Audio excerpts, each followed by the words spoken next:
Hello and welcome, मैं हूं Aditi data is good से। इस वीडियो में हम पाइथन की लिस्ट्स और टपल्स को अच्छी तरह से समझेंगे। यहाँ हम लिस्ट्स और टपल्स के डिफरेंसेस और लिस्ट ऑफ ऑपरेशंस के बारे में देखेंगे। ऑपरेशंस लिस्ट जैसे कि append, insert, remove, pop, copy, clear, reverse, count, extend, sort को बहुत ही सिंपल एग्जाम्पल्स के साथ किया गया है ताकि आपको सारे कॉन्सेप्ट्स क्लियरली समझ में आए। इसलिए इस वीडियो को एंड तक देखिएगा। इस ट्यूटोरियल में हमने जो कोड मटेरियल यूज किया है उसे डाउनलोड करने के लिए आपको डिस्क्रिप्शन बॉक्स में जाकर इसका लिंक मिल जाएगा, जिससे कि आप material free of cost download कर पाएंगे। अगर आपको हमारे चैनल के बारे में अभी पता चला है तो प्लीज हमारे चैनल को सब्सक्राइब करें और बेल आइकन को दबाएं। जब भी कोई नया वीडियो हमारे चैनल पे आएगा या अपलोड होगा तो आपके पास उस वीडियो का नोटिफिकेशन तुरंत पहुंच जाएगा। तो फिर चलिए शुरू करते हैं इस ट्यूटोरियल को। इस सेक्शन में हम लिस्ट्स और टपल्स को अच्छी तरह समझेंगे। चलिए शुरू करते हैं हमारे पहले लेसन से, जो है differences between list and tuples. Python में लिस्ट और टपल डेटा स्ट्रक्चर्स के क्लासेस होते हैं।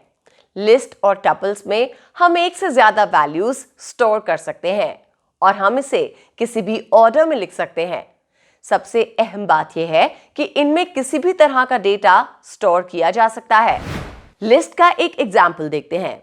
A इज इक्वल टू राज, नोएडा, 45, 6.3%। जैसा कि आप देख सकते हैं कि हमने इस लिस्ट में इंटीजर, फ्लोटिंग और स्ट्रिंग हर तरह के डेटा टाइप स्टोर किए हैं, वो भी बिना किसी एरर के।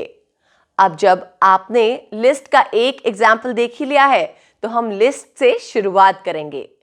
लिस्ट एक कलेक्शन होता है जिसमें कई तरह की वैल्यूज स्टोर किए जा सकते हैं। एक एलिमेंट को दूसरे एलिमेंट से सेपरेट करने के लिए हम कॉमा का इस्तेमाल करते हैं। लिस्ट को डिफाइन करने के लिए हम हमेशा स्क्वायर ब्रैकेट्स का इस्तेमाल करते हैं। For example, A is equal to bracket, inverted commas, apple, banana, cherry। यहाँ A हमारी लिस्ट है।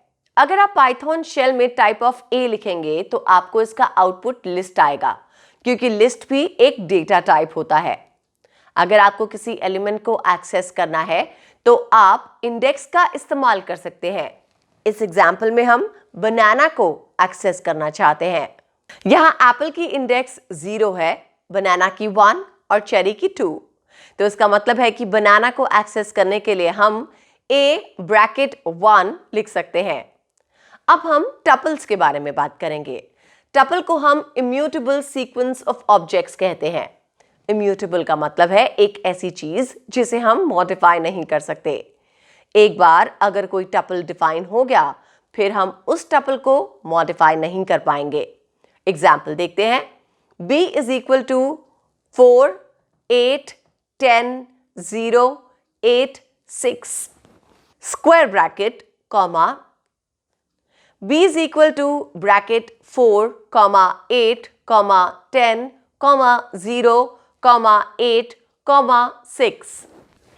ध्यान से देखिए, यहां हमने स्क्वायर ब्रैकेट्स यूज नहीं किए, बल्कि हमने राउंडेड ब्रैकेट्स का इस्तेमाल किया है। यहां अगर आप टाइप ऑफ B लिखते हैं तो आपका आउटपुट होगा टपल, क्योंकि टपल भी एक डेटा टाइप है। चलिए अब लिस्ट और टपल के डिफरेंसेस देखते हैं। सबसे पहला, लिस्ट को मैनिपुलेट किया जा सकता है। इसका मतलब है कि हम लिस्ट में आइटम ऐड, रिमूव एटसेट्रा कुछ भी कर सकते हैं, लेकिन टपल्स इम्यूटेबल है, यानी अनचेंजेबल होते हैं, जिसका मतलब है कि अगर एक बार हमने एक टपल डिफाइन कर लिया तो हम उसमें कोई भी चेंज नहीं कर सकते। एक एग्जाम्पल और देखते हैं। मान लीजिए आपको B टपल जो हमने पहले डिफाइन किया था उसके इंडेक्स 1 पर कोई और वैल्यू लिखना है, तो आप इस तरह से टपल के वैल्यू को अपडेट करने के लिए कोड लिख सकते हैं। अब हमें इसे रन करने पर एरर मिलेगा, क्योंकि हम टपल में किसी भी तरह के मॉडिफिकेशंस नहीं कर सकते। अब हम इन्हीं पॉइंट्स को समराइज कर लेते हैं। लिस्ट और टपल्स में सिर्फ 2 पॉइंट्स अलग होते हैं। पहला सिंटैक्स, जो कि ये है कि हम लिस्ट को स्क्वायर ब्रैकेट्स में लिखते हैं और टपल्स को राउंडेड ब्रैकेट्स में लिखते हैं। दूसरा, लिस्ट के वैल्यूज को हम मॉडिफाई कर सकते हैं, लेकिन टपल के वैल्यूज को हम मॉडिफाई नहीं कर सकते। तो उम्मीद है आपने लिस्ट और टपल के बारे में अच्छी तरह से समझ लिया होगा।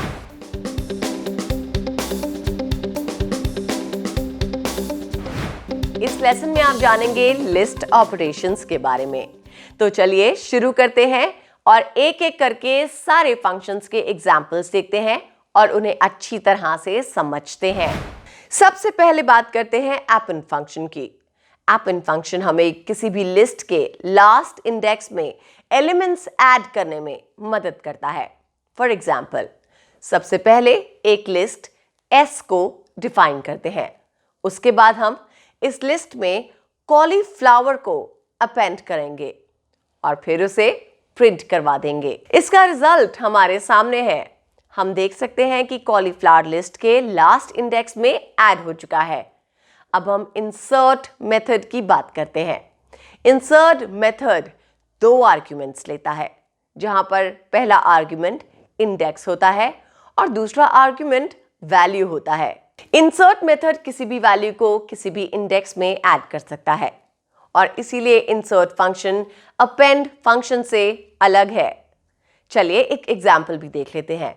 यहां हम ब्रिंजल को 0th इंडेक्स में ऐड करने की कोशिश करेंगे। चलिए रिजल्ट को प्रिंट कर लेते हैं। रिजल्ट क्लियर है। आप देख सकते हैं कि ब्रिंजल की लिस्ट 8th इंडेक्स में ऐड हो चुकी है। अब हम देखेंगे रिमूव फंक्शन की खूबियां। रिमूव फंक्शन किसी भी एलिमेंट को लिस्ट से निकाल देता है। फॉर एग्जाम्पल, अगर हम ब्रिंजल को रिमूव फंक्शन के अंदर डिफाइन करते हैं तो ब्रिंजल लिस्ट में से गायब हो जाएगा। अब हम देखेंगे लिस्ट का एक और मेथड, पॉप।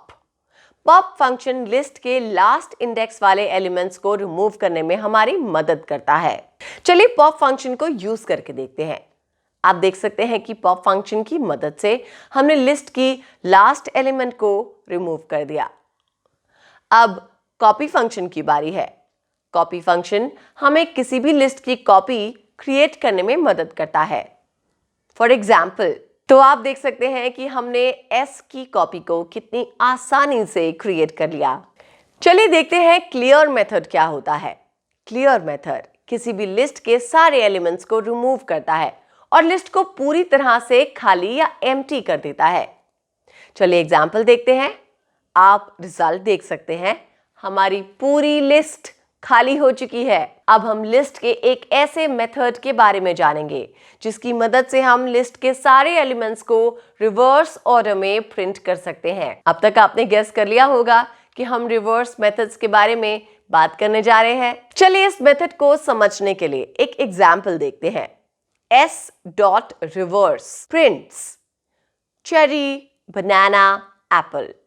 आप देख सकते हैं हमारे लिस्ट का ऑर्डर पूरी तरह से रिवर्स हो चुका है, जिसका मतलब है कि हमारा लास्ट इंडेक्स एलिमेंट अब फर्स्ट इंडेक्स में जा चुका है और first element index last index में जा चुका है। काउंट मेथड की तरफ चलते हैं। काउंट मेथड हमें किसी भी पर्टिकुलर एलिमेंट का काउंट रिटर्न करता है। काउंट मेथड बहुत ही इंपॉर्टेंट माना जाता है। फॉर एग्जाम्पल, इसका रिजल्ट 1 होगा क्योंकि एप्पल हमारी लिस्ट में सिर्फ एक ही बार मौजूद है। अगला मेथड है एक्सटेंड मेथड। एक्सटेंड एक ऐसा मेथड है जो एक लिस्ट को दूसरे लिस्ट में ऐड कर सकता है। फॉर एग्जाम्पल, इसका आउटपुट होगा, आप देख सकते हैं कि हमने लिस्ट S को लिस्ट S1 लिस्ट के साथ कितनी आसानी से ऐड कर दिया। अब हम सॉर्ट मेथड के बारे में जानेंगे। सॉर्ट मेथड की मदद से हम किसी भी लिस्ट को असेंडिंग ऑर्डर में सॉर्ट कर सकते हैं। एग्जाम्पल के तौर पर इसका रिजल्ट होगा, इस तरह हमारी लिस्ट असेंडिंग ऑर्डर में सॉर्ट हो चुकी है। चलिए अब हम सॉर्ट फंक्शन को इंटीजर सॉर्टिंग करके देखते हैं। दिस रिजल्ट्स, और अगर आप रिवर्स सॉर्ट करना चाहते हैं तो आपको reverse is equal to true लिखना है। हमने इस लेसन में लिस्ट के बहुत सारे मेथड्स के बारे में जाना। तो कोई भी डाउट या क्लैरिफिकेशन चाहिए तो हमें कमेंट करके बताइए। हम आपके सारे डाउट्स क्लियर करने की कोशिश करेंगे। अगर आपको ये वीडियो अच्छा लगा हो तो प्लीज इस वीडियो को लाइक, शेयर और वीडियो पर कमेंट जरूर कीजिए। आपके रिस्पॉन्ड करने पर हमें मोटिवेशन मिलेगी, जिससे हम और अच्छे वीडियोस बना सकेंगे। अगर आपका कोई फीडबैक है जिससे हम इम्प्रूव कर सकते हैं, तो भी कमेंट सेक्शन में कमेंट करके अपने सुझाव हमें दीजिए। हमारे चैनल को सब्सक्राइब जरूर कीजिए और बेल आइकन को जरूर दबाइए, जिससे हमारी आने वाली हर एक न्यू वीडियो आपको मिलती रहेगी। तो मिलते हैं आपसे अगले ट्यूटोरियल में। तब तक के लिए गुड बाय।